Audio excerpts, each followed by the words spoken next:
a very serious thing, okay?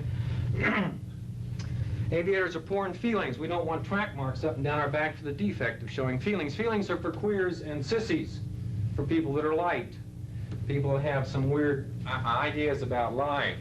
And so we have shams and facades. I'm fine, thank you, everything's all right. No problems whatsoever. And that's what we show everybody, because that's part of this business. Think about it. Let's say you go up to your squadron commander tomorrow and say, I don't really want to go fly. I don't feel good. What's going to happen to you? You're going to get grounded, you betcha, real quick. So that's not something that is presentable in this business. And so we have these shams and facades. And we tell ourselves that we're fine, thank you. By the way, you'll be the last person in the world to know when you're getting a divorce. The reason being, you think you're fine, thank you. And you've seen it within your own units. Gee, I don't know why old Joe got divorced. I thought he was fine. Hell, he did too. He thought everything was super, and I'll explain that phenomenon later on. He thought everything was just super, which brings me to my second point. The male-female interface is characterized by distance, and that's an emotional distance. Why? Emotions are risky to show. You can get crapped on for showing your emotions. They can be misunderstood, and we just take them as defects. And so what we do is submerge them. We get rid of them. A very interesting thing that we did in this research work was we took you all out as individuals and we put you in a room. I don't know whether it was you, but it was some of y'all. And we put you in a room individually and we sat you down because we wanted to figure out how well you handled your emotions and how well you knew what they were. And we pissed you off individually. By the way, you're the easiest group in the world to piss off. Okay? If we know something about you, one little defect of your character, we can piss you off within about 2 minutes. It was very easy to do. And we take these individuals and sit them down in a room and we get them all pissed off and we stop the interview and we say, hey, we want to ask you a question. And we ask the young person that had just been in the business a short period of time, we say, what are you feeling right now? And the young guy would say, I'm pissed off. I'm angry. And we'd say, good, man, at least you're in touch with it. We'd ask the older troop. And guess what? In about 70% of the cases, they would say, I'm fine, thank you. Or they would give the intellectual pursuit to a feeling. I feel like you shouldn't do this to me. I feel like this is a bunch of crap. I feel like this is unfair. And we say, no, not what are you thinking, what are you feeling in your gut? In about 70% of the cases, we had to take out a list of feeling words and say, would you mind picking one of these out? It's in there somewhere. And of course, when you don't show your feelings, what does your old lady or old man say about you?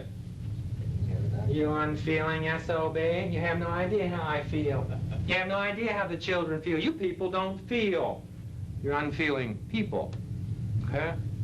Usually at the ages of 35 to 45, you're going to go through some kind of a life crisis. And that life crisis is you're going to have to get out of service, your kids are going to leave the house, the wife might be leaving you, those sorts of things. And all of a sudden you're going to have some feelings about it. Now who are you going to tell your feelings to when you have real bad feelings over something? Let me give you the list, okay? Wing commander. You're going to tell the wing commander you got problems? No, I don't think so. No. How about the squadron commander? If he's your friend, he might know about it. How about psychiatrist? No way, that's only for weakos, right? You know, for sickos. Huh? How about the chaplain? No, that's, no. How about, well, how about the old lady? You acted out in front of her, and you'll go home and say, I'm having this problem, and you might even act it out bad. In other words, you might even do it in anger because you don't know how else to act it out that you're having a problem over these things that are coming up. Guess what your family, and especially your wife, will say to you after you've been controlling her for the last 15 years? Sit on and rotate, Jack. That's your problem, okay? That's your problem. And that's going to create more problems in your own life. When you finally show your feelings, you do them some weird ways. If you show your feelings, sometimes you will exit stage left, as I said before. Let's say, and I want to point this out in a different way. Let's say last night the wife and I are arguing about children. My wife and I argue about children. We argue about sex. We argue about communication. We argue about money. Anything else in here to argue about? I'm not too sure, okay? By the way, we don't argue a lot about communication. We don't know how to communicate to each other. So we argue about the other things.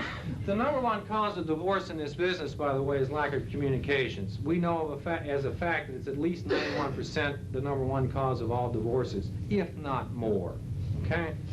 But we don't talk about that because we don't know how to talk about it. Let's say we were arguing about the children last night. At 11:05, we came up with a solution as to how to handle this problem with the child. At 11:05 and 5 seconds, I'm sound asleep, man. I don't have to deal with it anymore. It's all over. We wake up the next morning, we're sitting down at the breakfast table, and what's the first thing the spouse says in the morning when you wake up after a problem the night before? Okay? Babbling on about it. What's the best way to handle it, guys? Oh, honey, it's 5:30 in the morning. I go out and open the squirt up with the guys. I'm about to leave. And I go exit stage left so that when I come home that evening, she hopefully will have that problem solved for me. I don't have to deal with it again. We like to deal with problems one time, solve them, and never look at them again. That was the problem. The solution was found. Let's not deal with it again. If an individual loses control and shows his feelings in this business, sometimes he will act in anger and violence. Y'all are number one in the United States of America as far as professional people are concerned, and I'm classifying you all as aviators and Air Force people, and I'm classifying you with, let's say, lawyers and doctors and that sort of thing. Y'all are number one in the United States of America professional groups as far as child or wife abuse is concerned. Number one. Interesting statistic. Very interesting. You're, by the way, number two in that group is race car drivers, so you're in a very elite group. Keep up the good work, guys. Yeah. You're number four as far as child abuse is concerned, so you're going to have to work a little bit harder. But the last act of a rational to an irrational man in order to control something is to reach out and do something in a kind of a physical mode when he can't do it verbally. And we do that. We like to hide it under the covers and not talk about it. But I know from the side of the field that I worked on that it's very much true in this business, more than you would ever think, okay? Individual in this career field usually deploys 1 to 2 weeks before he goes TDY. Is that true? Now why would that be? Why would you start to deploy before you go TDY? See, that's a safe home that you live in. That's an area where you can go home at night, put your feet up on a coffee table, turn on the TV, drink a beer. By the way, that's all your wife says you ever do. You take no other responsibilities for the family. You just bring home the money. And at least you can kind of forget the worries of the day there. Now all of a sudden Uncle Sam says, you're going to answer like turkey for the next 6 months. And that creates a little bit of feelings inside your life. And so you get those feelings, but what's the best way to handle them? Kind of submerge them a little bit. What you actually do is what we call a half step backwards. You actually kind of withdraw just a little bit, just kind of get into your shell a little bit. That's your way of starting to put that separation between you and that house and that family. You don't want to leave there necessarily all the time along TDYs. Who's the first person in your family that sees that? You betcha. What's wrong with you, turkey shit? You're getting ready to leave next week. How come you treat me like this? You see, you can't talk to me that way, bitch. And for the last 3 days before you get on your TDY, you're at great odds with your spouse. And you're fighting each other tooth and nail. And when you leave, you say, serves her right. Piss on her, let her take care of herself. And when you leave, she's saying this, thank God he's leaving. Now I have some freedom and peace. But you're funny individuals. Once you get on your TDY, you change the way you look at the world. And you start to have guilt feelings over what happened when you left. And you start to write home all those warm, mushy love letters. Dear Jane, I love you so much. Golly, you're such a neat lady. I can hardly wait till I get home tonight or next week and put my hands in you. Oh, you know what I mean, honey, babe. Gee, you're such a wonderful mother and a wonderful wife, and I ad nauseum love, Fred. And you will continue to write those letters the whole time that you are on your TDY until you're ready to come home. And you know you can't pull that crap off. That ain't you.